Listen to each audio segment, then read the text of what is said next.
Magandang araw po mga kapuntos, at sa araw na ito po meron po akong tampok na video para sa inyo at sana ay magustuhan ninyo. Kaya sa mga bago pa po sa aming channel, please po don't forget to hit the subscribe button at ang notification bell para maging notified kayo sa bawat video na ilalabas ko sa channel na ito. At bilang kahilingan po ng punto por punto team at naway maintindihan po ninyo, sana po wag nyo pong i-skip yung mga ads sa aming mga video. Sa maliit na bagay na po na yan, malaking tulong po yan sa ating programa at sa ating ministry. Sana po maunawaan po ninyo. Maraming salamat po, kaya wag na po natin patagalin. Simulan na po natin.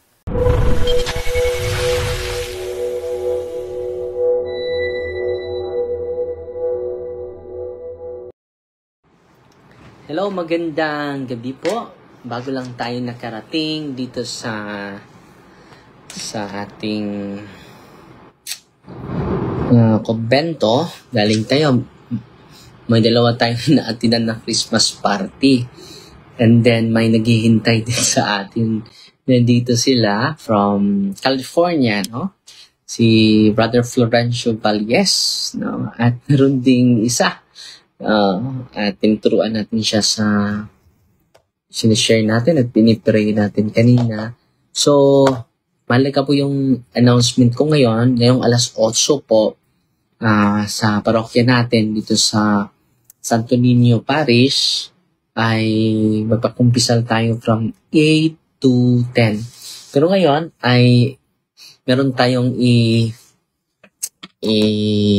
interview, no, yung buong pamilya na converted sa Katoliko, pero nung una ay before sila na converted, possessed po yung anak niya. Pero ngayon, buong pamilya po, 6 po sila. 4 yung mga anak, at mama at papa, so 6 sila na converted sa Catholic. Si Monsignor Jimboy Sako yung nag-bautismo sa kanila, no? So maganda po yan, and then ito po ay makapagbigay natin ng inspirasyon na magpatuloy tayo na magsiwalat sa magandang aral ng ating simbahan, magandang balita. Hindi tayo mapapagod, and then patuloy lang tayo sa pagsiwalat nito ng punong-puno na anchor sa dalisay na intention, pure motivation. At dumami na po yung bumalik. Hindi na po mabilang dahil sa dami nila. At yan po ay, ang dami po mga CFD kanina, WBL din, na nag-attend. So, sa Christmas party, merong mga balak, no, sa promotion sa clean and honest and credible election. Nagpatuloy yung kausa natin sa pag-promote sa clean, honest and credible election po. So, this coming May, so ipagdasal po natin, patuloy tayong magdasal, at hindi tayo mawala ng lakas. Hindi tayo mawala ng mabuting loob. Patuloy tayo. We cannot change our reality. You cannot change your reality by not changing our mentality. So, di na to mausab ang atong realidad, kundi na to usbon ang atong mentalidad. Kung yung mentalidad natin ay madumi na, contaminated na, how can we influence our reality? Amen? So, naghihintay tayo sa i-interview natin. No? So, mga 6:30 na siguro tayo maka-start. No? Pero okay lang. Mga 6:30 hanggang 7:30 or 30 minutes lang siguro na interview dahil meron po tayong confession. Minsan na ay aabot ng 1 oras yung interview natin, yung sharing nila. Pero mga 40 minutes lang siguro para hindi naman ako malate sa confession natin mamaya. alas 8 hanggang alas 10 kagabi po ang daming nangumpisa. Nakala ko makatapos lang ako ng madali, pero hindi umabot ng alas 10 yung pagkatapos natin. Ako po ay natutuwa kahit pagod. Natutuwa dahil na i-share natin si Kristo sa kanyang sakramento po. So, babasahin natin ang Ebanghelyo para bukas po. Friday ngayon, Saturday bukas.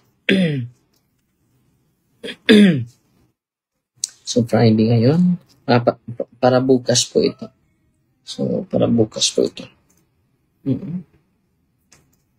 Para bukas.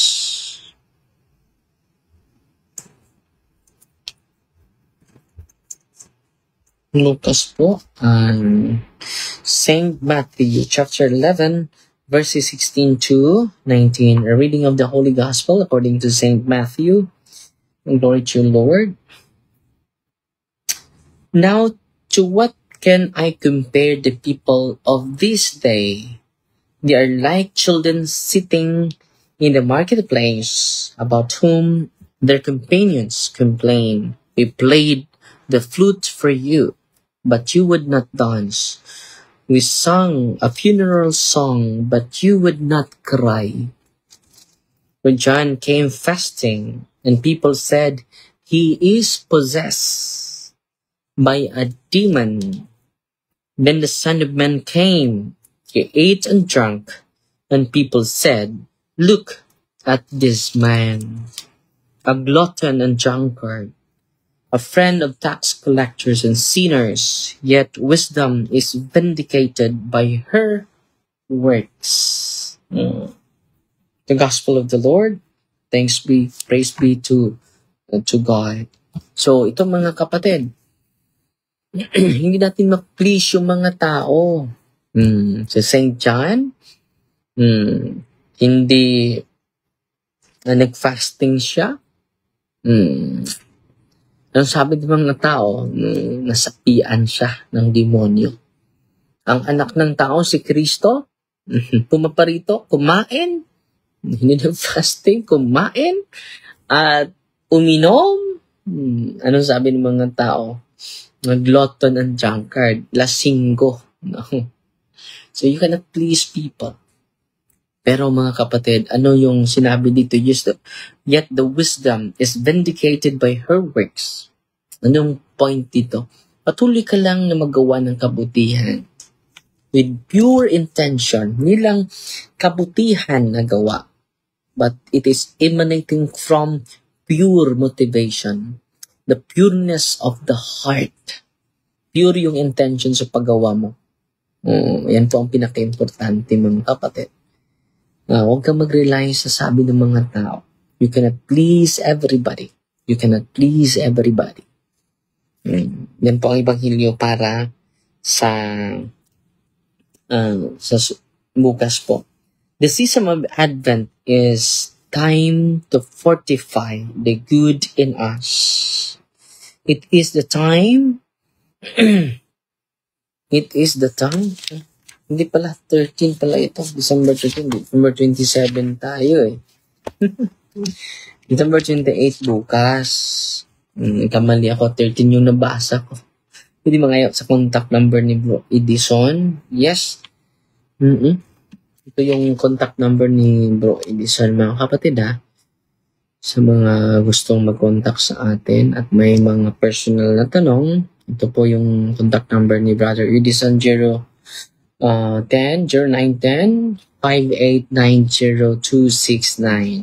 Yan po yung, by the way, nagkamali po ako. Bukas is 28. Fiesta po sa birthday po ni Papa bukas. Nagkamali po ako ng pagbasa.